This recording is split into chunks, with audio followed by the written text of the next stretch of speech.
pasal 21-nya. Terkait flashdisk yang bersifat sama buku catatan itu, apakah sudah ada hasilnya, isinya apa ya Pak?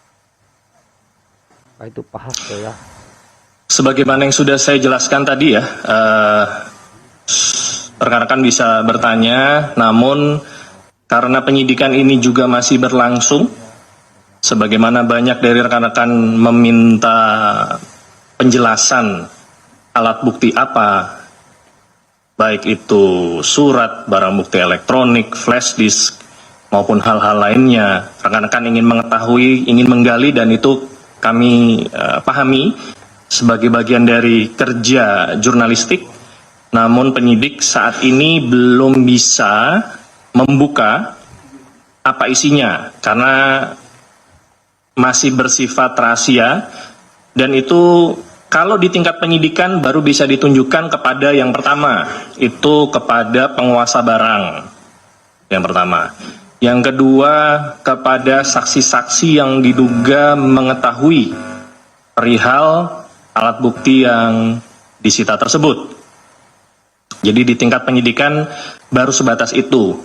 Nah, rekan-rekan dan masyarakat baru bisa mengetahui apa isi baik itu catatan maupun flash disk maupun mungkin ada laptop, barang bukti elektronik lainnya, nanti ada ruangnya pada saat perkara ini sudah dilimpahkan ke persidangan nanti.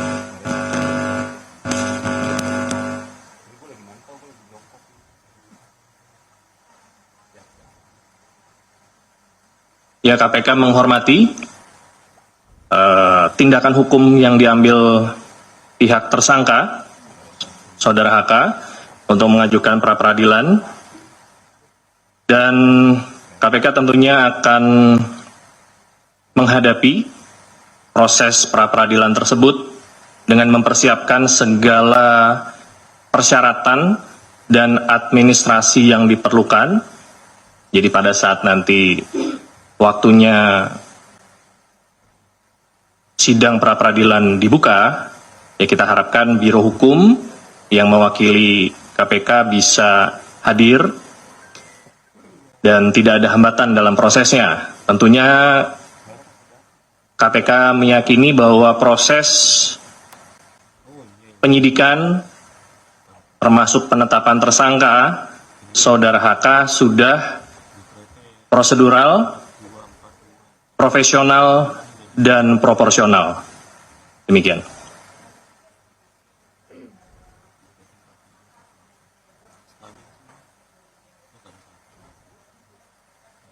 Nah, kita kalau lihat di situ ya, Pak Hasto sedang masuk ke dalam ruangan ya pemeriksaan. Ya, kita kalau berbicara pra-peradilan, ini sebagai edukasi juga bagi masyarakat bahwa pra-peradilan ini merupakan satu ranah yang bisa diambil oleh tersangka untuk menguji proses formil dari penyidikan, baik itu penyitaan, penggeledahan, penahanan, dan terakhir ya muncul terkait penetapan tersangka. Jadi yang diuji adalah proses formilnya. Kalau berbicara proses formil, sebagaimana yang tadi saya sampaikan, KPK meyakini proses penetapan tersangka Saudara HK sudah profesional, prosedural, dan proporsional. Terkait alat bukti, nanti baru kita bisa berbicara saat perkara ini sudah dilimpahkan ke persidangan. Itulah tadi kawan ya. Hari ini ya Pak Hasto, hari ini tanggal 13 Januari 2025 sudah diperiksa oleh KPK babak awal ya. Namun kita lihat di sini kayaknya belum ditahan. Nah, harapan saya secara pribadi maupun harapan banyak orang ya agar Pak Hasto mau membongkar kasus-kasus korupsi yang diketahuinya. Seperti yang pernah disampaikan bahwa memiliki bukti video ya terkait adanya pejabat tinggi negara yang terlibat korupsi.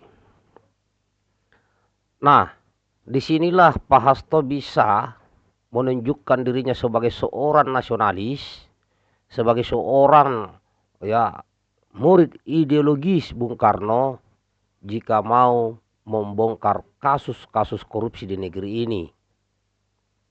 Dan bisa jadi itu akan dijadikan oleh hakim sebagai alasan yang bisa meringankan beban hukuman ke Pak Hasto jika ya banyak koruptor-koruptor di negeri ini yang bisa ditangkap karena hasil informasi daripada Pak Hasto.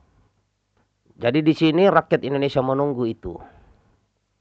Karena kalau Pak Hasto tidak membongkar koruptor ini, maka tentunya Pak Hasto dianggap menyebar berita hoaks atau menyebar kebohongan ya terkait adanya bukti keterlibatan pejabat tinggi negara, dan tentunya ini akan merugikan Pak Hasto sendiri.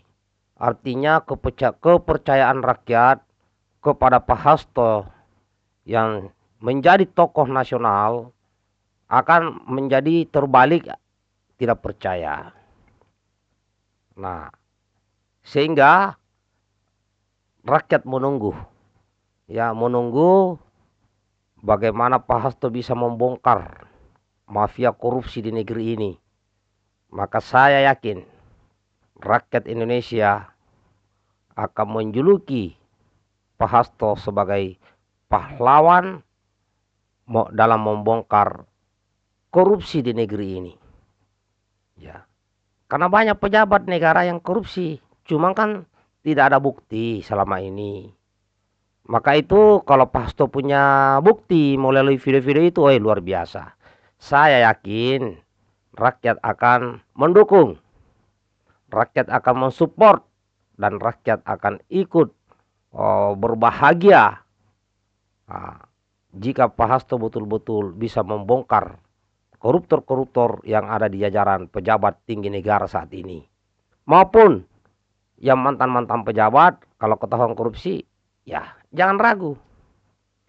Ya, karena Presiden Prabowo juga sudah memberikan suatu informasi kepada para pejabat agar jangan korupsi.